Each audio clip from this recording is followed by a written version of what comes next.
Dito. Andito na si Jora.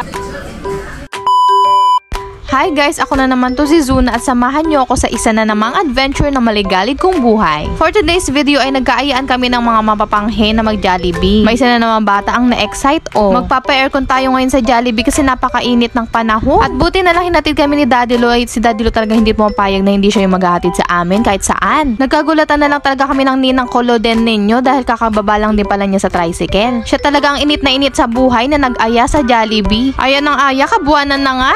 Ang ninang Koloden ninyo na nga ang nag-order para priority daw siya. Pinagbigyan ko na nga lang. So eto guys, yung pagkain namin, nag-order kami ng tig-2 mix and mash. Tapos may hinihintay pa kami si Marbinicio at si Heidi. High's heaven talaga ang fries ng Jollibee. Ang sarap. Ay, super saya naman yata ng buntis. Tawa ng tawa.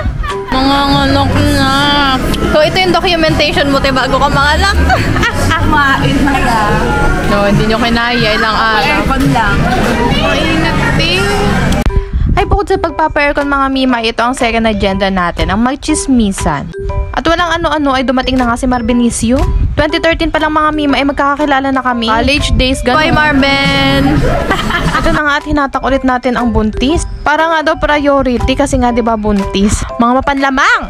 Mga mima, natuwa nga ako kay Mikey kasi bigla na siya nangaagaw ng burger. Alam nyo naman, hindi siya madalas kumain ng solid food. Naku, sana kapag uwi namin ng bahay, kumain na ng kanin. Guys, may nakita ako. Ayan, ulitin natin. Shoot! Super intro! Wala palang ano.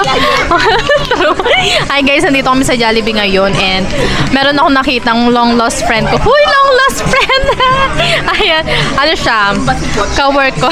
Oo nga, ka-work ko siya sa K1 dati at saka sa RMC. Hi, Mi! Ayan, shout out kay Aileen.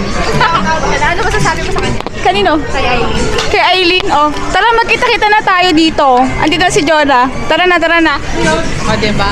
Thanks. So, ayan siya. Tapos, eto naman yung mga kasama ko, guys. O, ano masasabi niyo? Nakita niyo ako? Thank you sa libre. Ano naman? Kay mga anak ka na. Thank you sa libre. Sabi ng Papa Gcash. Oo, ako po yung nanalo sa Gcash niya. Pero kamo bawal din kami. Ito niya sa bayan. Mga panang manok. Ganyan. Kasi gusto ko rin talagang gawin yan. Di ba nga inaaya ko kayo sa bahay? Huwag mo lang kaya si Princess at si ID. Wala tala ng plastic. Gaga. Okay lang. Ano ba naman yan? Sumunod pa? Mangangal. May sariling buhay. Mag-vlog ka. Ito yung mic, guys. Katawan lang muna. Pinapagpag siya. Uy, bakit tayo? Ayun yan, tumapat sa mukha. Baka makatras Tapos i-ano mo, double tap. Hi! So nakikita niyo yung pinakamagandang katawan. Fuck! Charot. Ayaw niya itapat. Humarap tayo.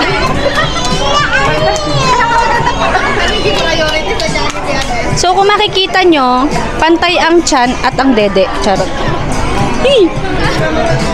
Tapat na natin kay Mama Zuna. Goodbye vlog! Sana, ay, ano ba? Hindi ko alam sasabihin ko. Sige, alis na ako ha. Pinangay. Ay. So yun, hindi ko na video yung ibang kaganapan kasi mas masarap magkwentuhan nang walang inaalalang video. Gusto ko lang din i-share sa inyo yung weekend namin ni Mikey, mga mima ko. Magmula nang magkatrabaho ako, itinata ko na rin talaga sa isip ko na every weekend ay ilalabas ko si Mikey. Gusto ko talaga siyang gawin para makabawi kay Mikey. Alam nyo naman, kami na lang dalawa. So yung mga ganong bagay hindi ko na ipagkakait sa kanya. Bilang nanay and at the same time tatay, isa ito sa mga naiisip kong pambawi man lang talaga sa kanya. Kasi hindi naman niya din deserve talaga yung mga nangyayari sa amin. Tsaka hindi pa niya naiintindihan. Matagal pa na panahon bago magpaliwanagan kaya enjoy muna natin.